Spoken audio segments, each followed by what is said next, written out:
Hola, en este video aplicaremos la segunda ley de Newton y el concepto de fuerza resultante. Recordemos que Newton planteó sus tres leyes de movimiento. En la primera nos expresa que un cuerpo mantendrá su estado de reposo o su movimiento rectilíneo uniforme si sobre él la suma de sus fuerzas es cero. En caso contrario tendremos la ley de movimiento, donde la fuerza provoca una aceleración sobre la masa en proporción a su valor. La tercera nos plantea la acción-reacción. La interacción entre cuerpos que se tocan establece pares de fuerzas en sentido contrario. Es común que un cuerpo esté sometido a la presencia de dos o más fuerzas. En estos casos, el efecto conjunto se puede reducir a una única fuerza, dado el carácter vectorial de las fuerzas, que éstas se pueden sumar o restar. La fuerza que resulte de la operación vectorial de esas fuerzas se denomina fuerza resultante, la cual marcará la dirección del movimiento a partir del resultado obtenido en dicha suma o operación vectorial.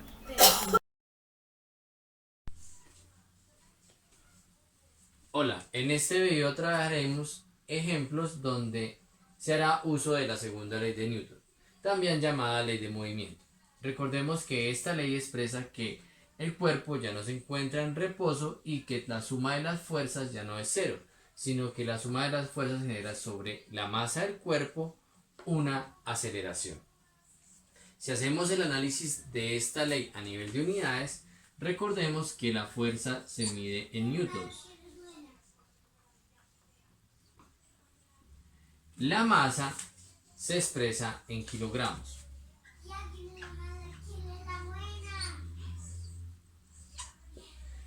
y la aceleración se expresa en metros por segundo al cuadrado. De tal manera que el producto masa por aceleración, o sea, kilogramos metros por segundo al cuadrado, nos da como equivalente los newtons. Esta ley nos indica que debemos hacer la suma de todas las fuerzas que estén sobre el cuerpo actuando. Pero como el cuerpo ya no está en equilibrio sino en movimiento, esta sumatoria de fuerzas nos arroja un concepto importante, la fuerza resultante.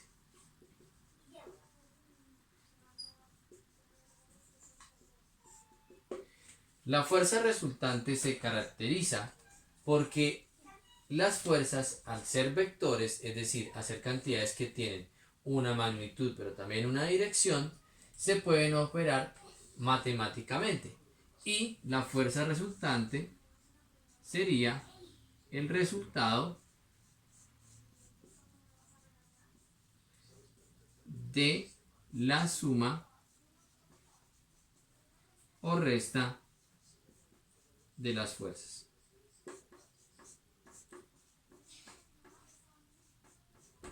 La suma y resta de las fuerzas en el eje donde se puede generar el movimiento del cuerpo.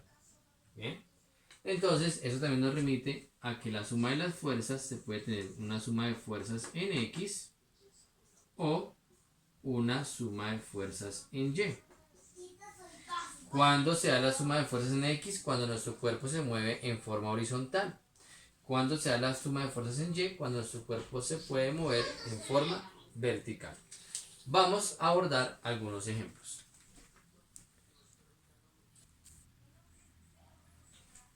Bien, nuestro primer ejemplo es un cuerpo de masa de 5 kilogramos que se encuentra sobre una superficie horizontal. Este cuerpo está sometido a dos fuerzas, la fuerza 2 de 10 newton y la fuerza 1 de 5 newtons. Vamos a considerar este primer caso sin fricción, es decir, sin oposición al movimiento. Tenemos que recordar también que a pesar de estar estas dos fuerzas actuantes, la masa genera una fuerza que se llama peso, que sabemos que se ubica verticalmente hacia abajo,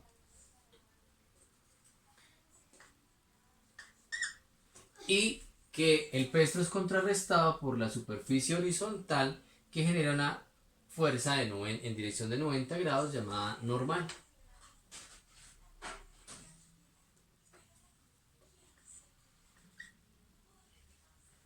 Estas dos fuerzas van sobre el eje Y, son iguales en valor pero distintas en dirección, en dado que el cuerpo no se mueve en el sentido vertical, sino en el sentido horizontal. Estas cuatro fuerzas nos permiten construir el diagrama. Vamos a construir el diagrama de fuerzas sobre este plano. Entonces tenemos las dos fuerzas en Y,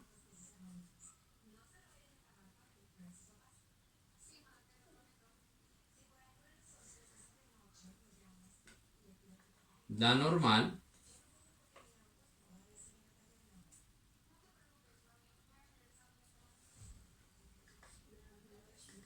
el peso, y sobre el eje Y tendríamos la fuerza 1 y la fuerza número 2. Estas van en dirección de X.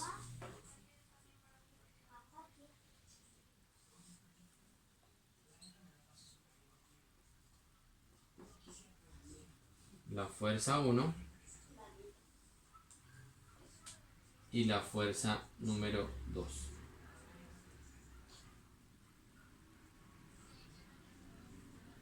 ¿Listo? De esa manera nos queda nuestro diagrama.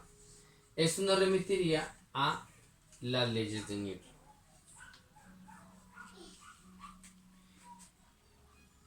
La suma de fuerzas en Y sería igual a 0, porque como hemos expresado anteriormente, el peso y la normal son iguales pero en sentido contrario, dado que el cuerpo no se mueve en el eje vertical. Entonces esto nos indicaría que la normal, que sería positiva, y el peso, que sería negativo, son igual a 0. Conclusión: la normal es igual al peso, entendiendo que la normal está restando y el peso está restando y pasa a sumar. Bien, y quedaría positivo, normal sería equivalente a peso. Es decir, la normal sería equivalente a masa por gravedad. La normal sería la masa de 5 kilogramos por la gravedad de 10 metros por segundo al cuadrado. Y como al inicio indicamos, kilogramo por metros por segundo al cuadrado me da newtons. 5 por 10 me daría 50 newtons. La normal, también le podemos colocar este carácter matemático para indicar que es una fuerza que forma 90 grados. La normal sería de 50 newtons. Vamos a calcular la sumatoria de fuerzas en el eje Y.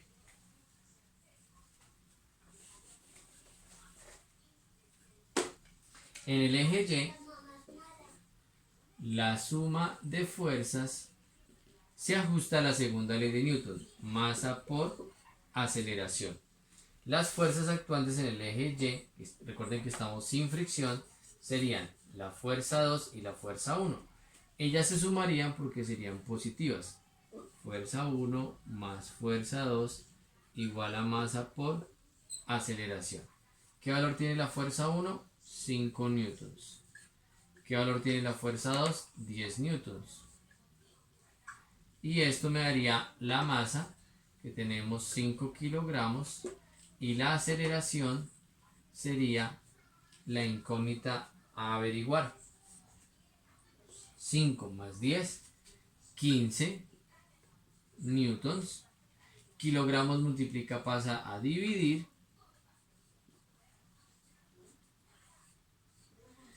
Y 15 dividido entre 5 me daría 3. Y newton sobre kilogramo, entonces recordemos el producto de los newtons. Newton es kilogramo metro sobre segundo al cuadrado. Si kilogramo, que estaba multiplicando, pasa a dividir,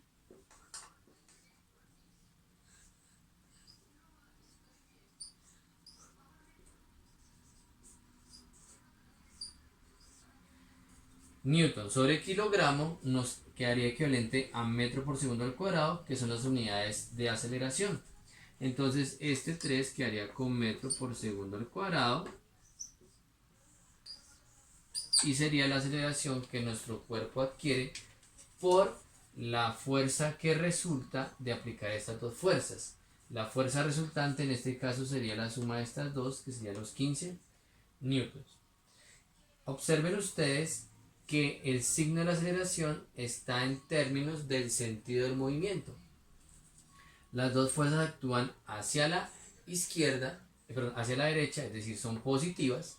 Por consecuencia, el cuerpo se mueve en ese sentido hacia la derecha, en sentido positivo, y eso también lo expresa la aceleración, que va a causar que el cuerpo aumente su velocidad en esa dirección. A continuación, abordaremos la situación con fricción.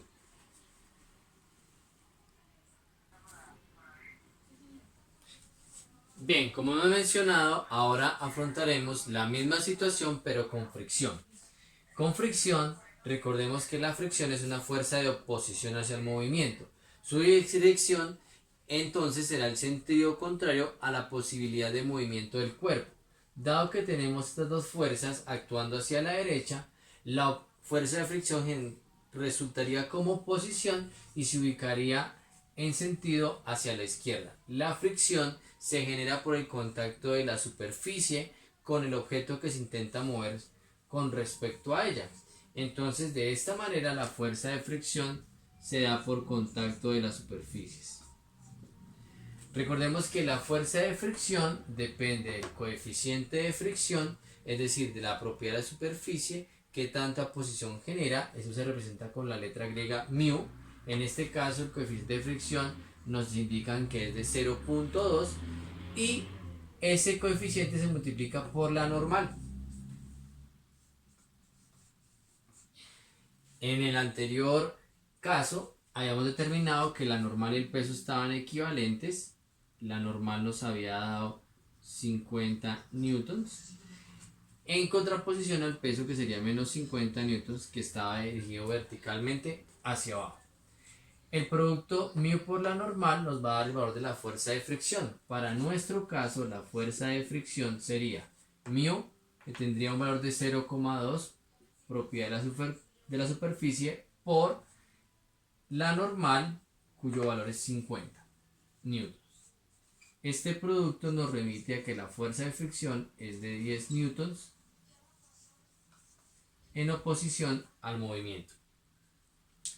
En este esquema de diagrama de fuerzas nos haría falta involucrar la fricción en el sentido de la izquierda como oposición al movimiento. Y evidentemente nuestra sumatoria en Y no cambiaría. Se vería afectada la sumatoria de fuerzas en X, que es donde estamos aplicando la segunda ley de Newton, porque es allí sobre el eje que hay movimiento. Entonces la suma de fuerzas en X, recuerde, suma de fuerzas en X es igual a masa por aceleración. En este caso tenemos dos fuerzas positivas, F1 y F2, y la fuerza de fricción de oposición menos fuerza de fricción igual a masa por aceleración. Estas tres fuerzas, cuando se operan, nos dan la fuerza resultante. Para poder despejar la relación fuerza igual a masa por aceleración, debo conocer la fuerza resultante, es decir, el resultado de las fuerzas actuantes en el movimiento. La fuerza 1 es de 10 newtons, la fuerza 2 es de 5 newtons y la fuerza de fricción tiene un equivalente de 10.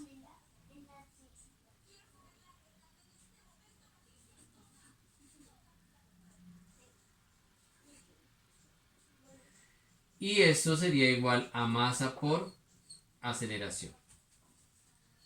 De tal manera que la fuerza resultante sería la operación de estas tres fuerzas, recordando la fuerza 1 y 2 positivas y la fuerza de fricción negativa. 10 y 10 se anulan, nos quedaría una fuerza resultante de 5 newtons. La masa es de 5 kilogramos y nos tendríamos que encontrar la aceleración como la incógnita de nuestro problema. Este término multiplica, pasa a dividir,